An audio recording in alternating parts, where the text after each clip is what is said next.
को सलाम. स्तोत्र संहिता त्याचं 22वा अध्याय आणि 5वा वचन ते 7व्या वचनापासून. तू ते तुझा दावा करतात आणि मुक्त होतात. ते तुझ्यावर भाव ठेवताना आणि निराश होत नसता.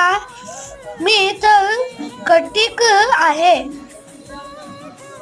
मानव नव्हे, मनुष्यानी निंदलेला, लोकांनी धिक्कारलेला आहे.